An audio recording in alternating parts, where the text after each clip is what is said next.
Welcome to CTM Sports, where we talk about sports topics from different angles.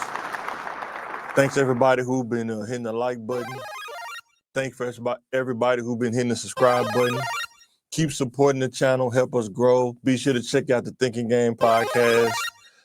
Come on, sometimes during the week, depending on when we work, we have to adjust it around our schedules. And I gotta say to my boy Jay, get well soon, get back on your feet, and be back ready to debate about them real topics. So with that being said, we finna get right into it.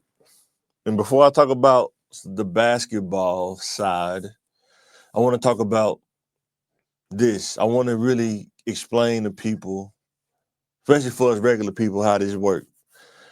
I've been in trouble probably a lot in my life. I'm 41, so in my 20s, was in trouble a lot. Not more so legal trouble, but just troubles like dealing with girls, just crazy stuff, right? Stuff that happened at the job, stuff like this, right? So people say, was Shannon Sharpe left hanging, or did Shannon Sharpe get sold out by his friends like Stephen A. Smith and stuff like that? And this is what I say as a person that has gotten in trouble a lot of times, a person that has been in some sticky situations or when I'm in trouble when I was younger. What I learned is, especially working at jobs, and he worked at a job, ESPN, right? Is when you get in trouble, most of the time you're gonna get through that by yourself. Most of the time, you have to resolve those issues by yourself. You may have some support, but at the end of the day, you still have to navigate that through your own your own mind, your own resolution, because everybody talks that talk, they'll roll with you. Everybody say they'll roll with you, but that's a limited statement, in my opinion, from what I've seen just dealing with humans over a period of time. I don't think it's a bad thing. I think Shannon even noticed when you get into a situation, you're gonna have to get out of that situation. People say they're gonna support you to a certain point, and then they're gonna say, I can't go that far. I'll give you an example. When I was working at a job, I'm gonna say working at a retail store or something, or working any store, they used to do these things where they would have like a scheme or a ring going on where if you worked in electronics, they'll find a way to sneak out the TVs and stuff like that. I didn't get a chance to work in electronics. I was working in clothes, so I didn't have that thing. I just knew the people who was doing it. And somebody would get caught, and then the other person would get caught, but the person who got caught, everybody else in the ring kind of, did they leave him hanging, or he the one that got caught? When they pull everybody in the office and they say, did you know he was doing it?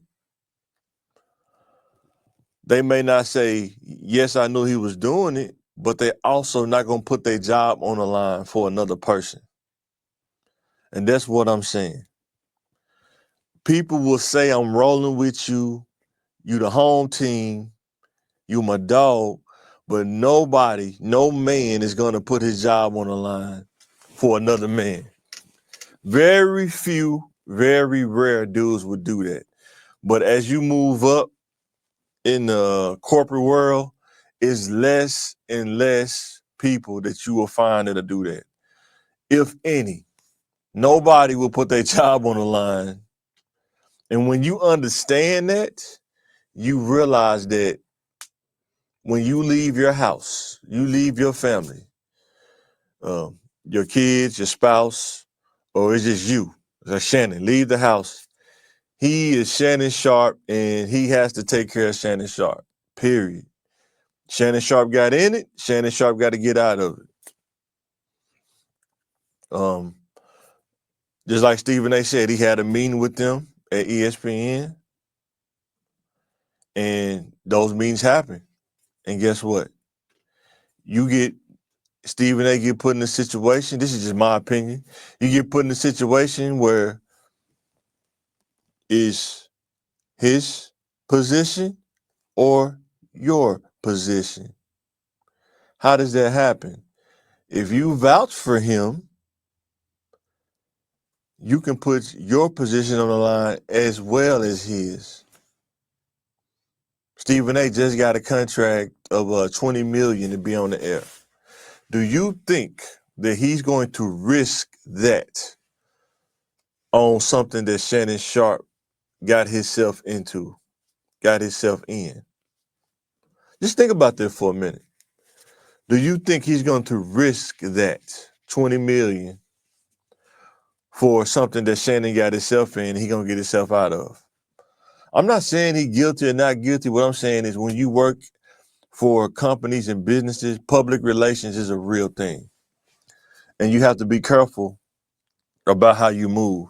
See, us regular people, we don't make enough headways and headlines where stuff we do something, it don't be on the, unless we be on the news like for like legal problems or something. But otherwise than that, most of the time, we don't even make the news or newspaper. But when you're at this level of the game, you're making millions of dollars. People are out there to try and shake you, to try to get anything they can. You have to be careful. That's why it's hard to find somebody of quality when you're at that level. So I just want to talk about that for a few seconds, let people know that when you're dealing with other men talk the talk, I'm going to roll with you, I'm ride or die, but that's to a certain level or a certain limit, and then they drop off. Nothing, I'm not saying it's right or wrong, I'm just telling you reality. Sometimes you got to understand reality, how things go.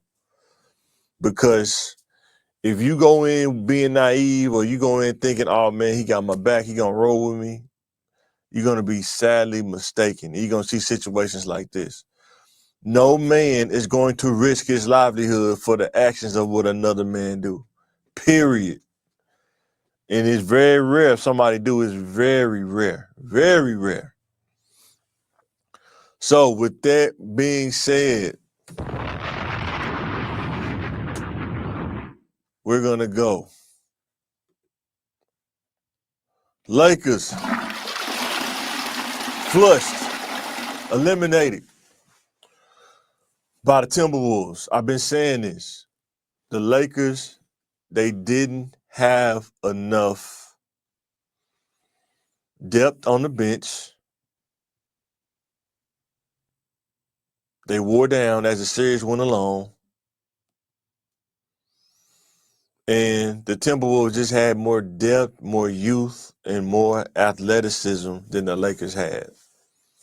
When you think about some of the players that the Lakers have, I mean, some of these guys, man, you see like Gabe Vincent, he's not a premier role player or a premier player, period. He's just not. He's not consistent enough. And sometimes you just get stuck with these players.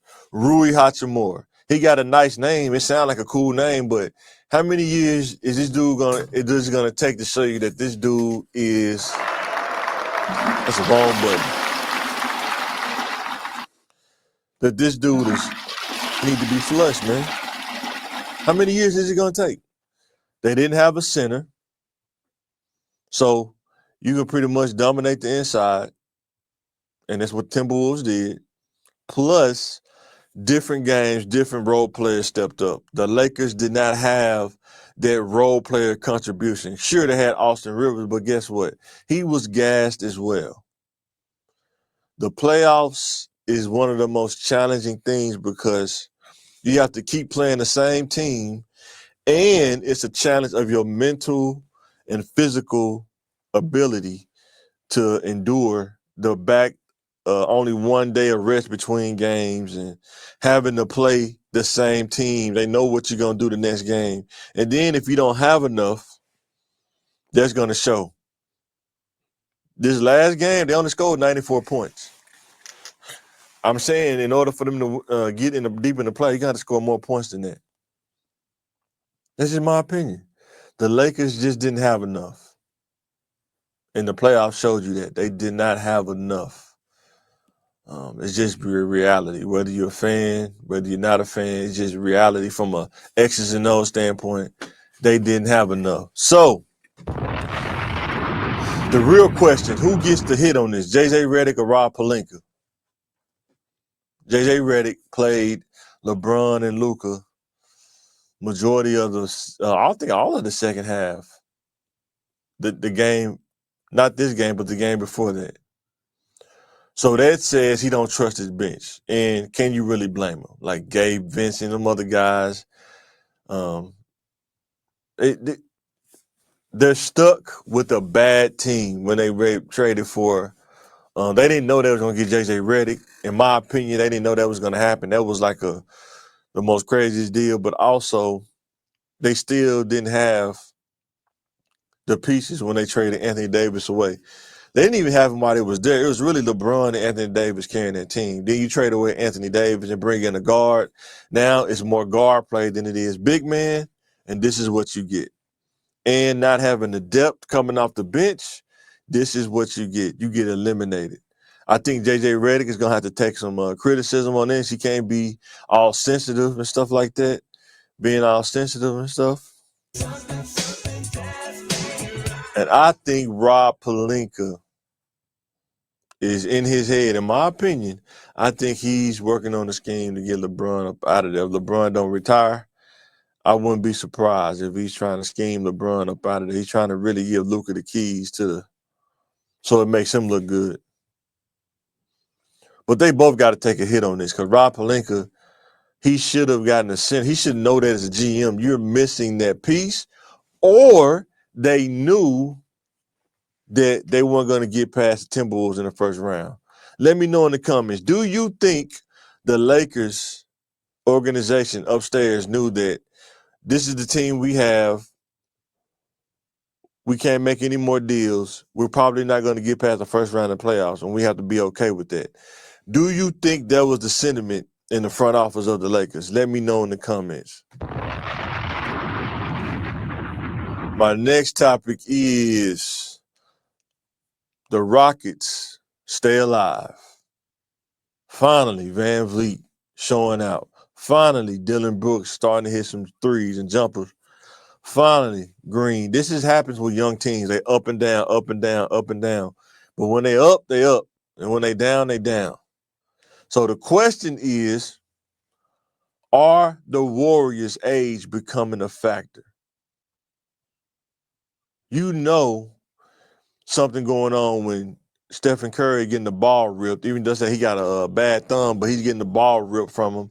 That rarely happens. But when you start seeing stuff like that, you have to think about the age of those guys. They've been in the league for a while. So I think Draymond Green going to have to step up. And the Rockets, man, you cannot let this kind of team hang around. They're too young. When if they figure it out, if they can be more aggressive, they could mess around and eliminate the Warriors. So let me know in the comments. Did that Jimmy Butler injury change how things go for the Warriors? Because before he got that contusion, they were in a whole different level. But now he got that contusion, he can't move the same. And I think the Rockets know that. And they're going to keep attacking him. They're going to make him work for it. And they're going to see if he can hold up. However, I would not count out the Warriors' experience as a team of how to overcome it, even though they don't have the whole nucleus, but they got enough veterans on their team. I think they can overcome it. But if the Rockets come out aggressive like they did this last game and outwill the Warriors are going to be in trouble. The age will make a difference. You don't want to get to a game 7 with the Rockets. The Warriors, I think the age will play a factor in that game 7. They want to end the next game, the Warriors. And I think, for some reason, I think they will just off the experience. But if they don't, they're going to be in trouble. The next one is the Bucks eliminated. You want answers. I want the truth. You can't handle the truth. So does Doc Rivers take the heat for the elimination of the Bucs? Let me know in the comments. Do you think that Doc Rivers should take the heat on this? He hasn't won since he's been with the Celtics, and that was years ago.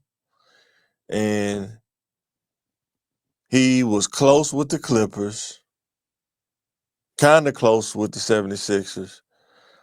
He didn't even get out the first round. I think last year he went to the second round, maybe.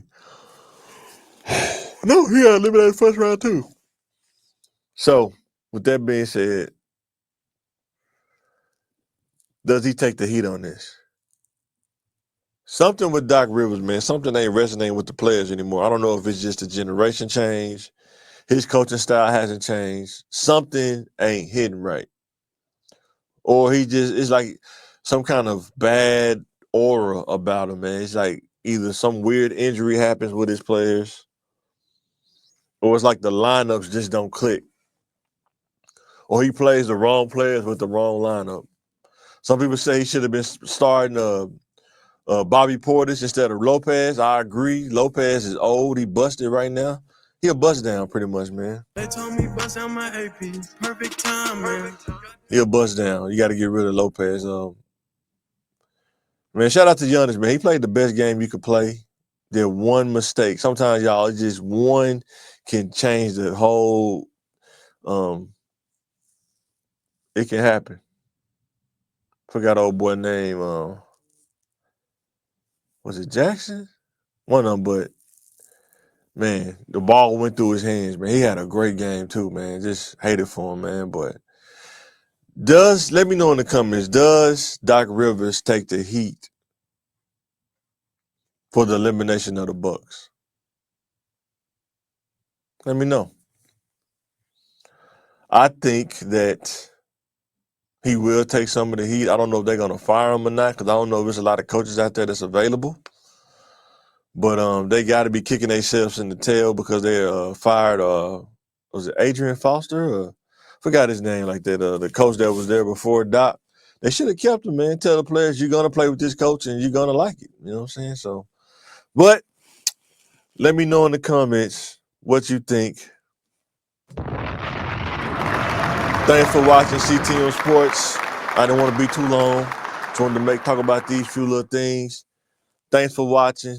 I'm signing out. Hit the like button. Hit the share button. Comment. Let us know how we doing. And I'm signing out.